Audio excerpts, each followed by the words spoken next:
Veda dan Mithani sama-sama akan berstatus rookie alias debutan di Moto3 musim depan.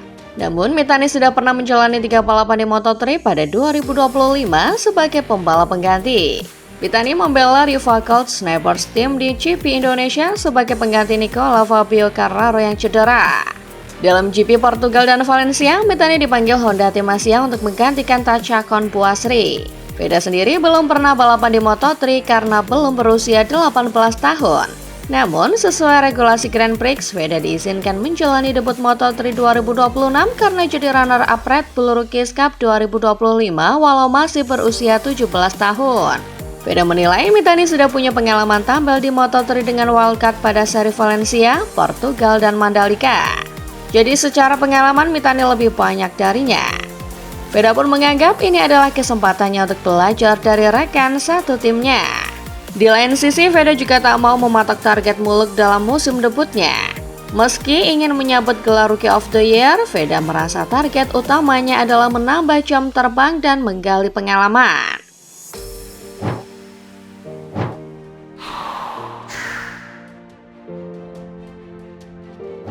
Fermin Aldiger memang menjadi satu di antara kandidat kuat pengganti Pecco Bagnaia. Jika juara dunia MotoGP 2 kali itu gagal kembali ke penampilan terbaiknya pada MotoGP 2026.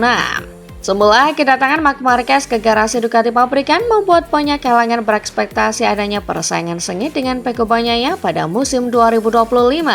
Akan tetapi Bagnaia justru kalah telak. Pecco Bagnaia hanya memenangi 2 balapan utama dan kesulitan finish podium sehingga akhirnya finish kelima. Sementara itu, Marc Marquez malah nyaris tanpa lawan. Juara dunia MotoGP 7 kali asal Spanyol itu membukukan 11 kemenangan Grand Prix selalu mengamankan titel juara dunia di 4 laga sisa. Di tengah kondisi ini, Bagnaia disebut-sebut memiliki masa depan yang belum pasti. Seperti yang diketahui banyak orang, bursa transfer MotoGP akan terbuka lebar untuk musim 2027 mendatang. Pasalnya banyak pembalap yang kontraknya berakhir termasuk Bagnaia. Kontrak Bagnaia dan Ducati diketahui berakhir pada akhir 2026.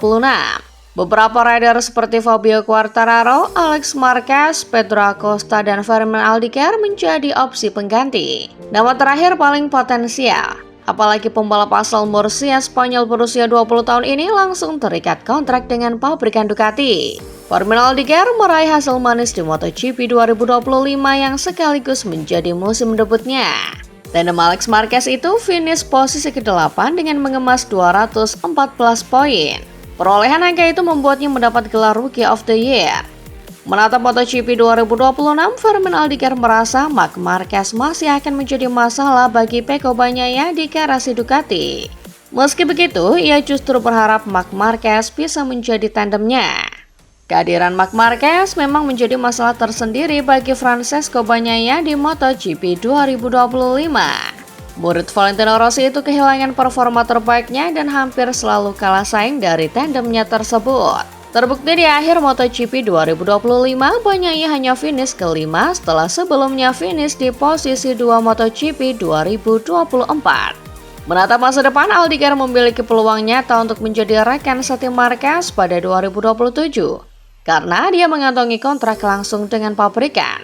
Namun ia sadar tidak ada yang akan diberikan secara cuma-cuma. Untuk naik pangkat ke tim pabrikan Ducati, Fermin Aldiger mesti mengalahkan sang rekan setim Alex Marquez di MotoGP 2026. Masa depan Pecco Bagnaia yang belum menentu di MotoGP 2027 memunculkan spekulasi. Isu yang paling kuat adalah pembalap asal Turin itu menyeberang ke Aprilia. Tetapi jika menelisik faktor dan alasan, hampir mustahil mantan pembalap Pramac Racing itu menyeberang ke Aprilia yang juga berasal dari Italia. Alasan pertama adalah adaptasi. Di antara rider penunggang Desmosedici Ducati kini, Pecco adalah rider terlama yang mengendarai kuda besi pabrikan Polonia itu.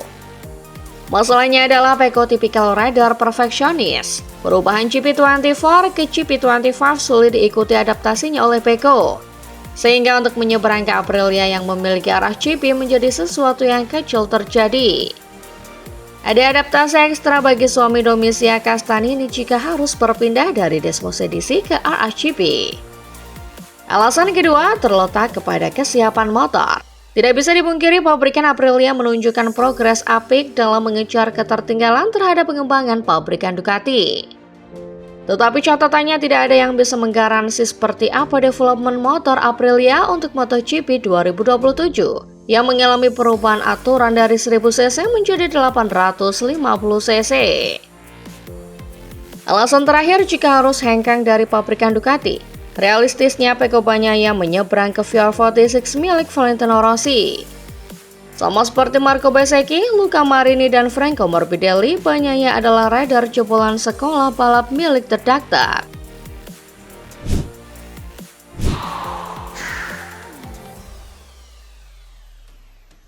KTM dan Pedro Acosta awalnya diharapkan dapat bersaing memperebutkan kemenangan balapan pada tahun 2025.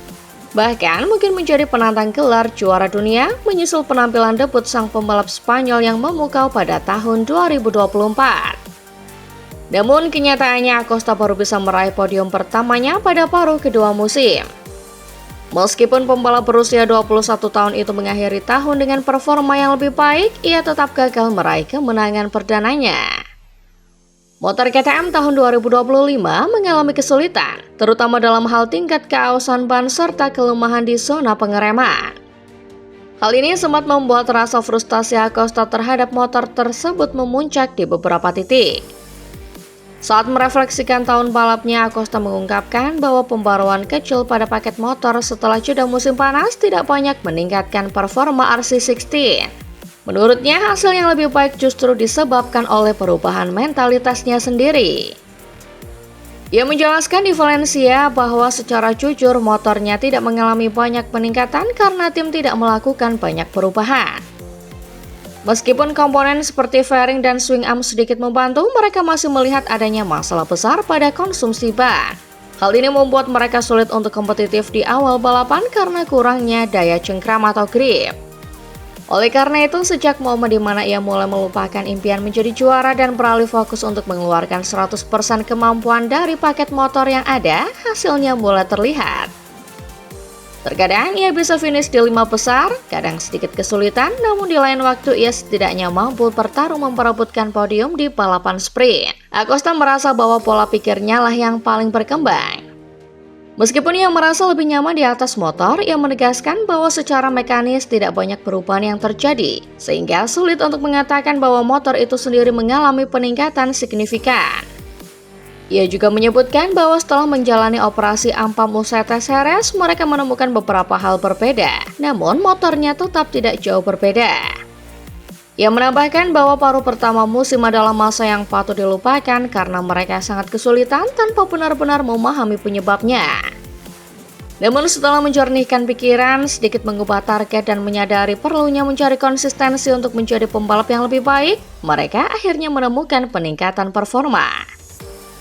Memang masih ada pasang surut setelah jeda musim panas, tetapi Acosta merasa jauh lebih konsisten berada di posisi 5 besar atau podium. Ia menyimpulkan bahwa di satu sisi mereka harus merasa senang dengan pencapaian tersebut. Tetapi di sisi lain ia mengakui bahwa mereka masih tertinggal jauh untuk bisa sekompetitif Aprilia yang meningkat pesat, serta Ducati yang masih menjadi pabrikan utama.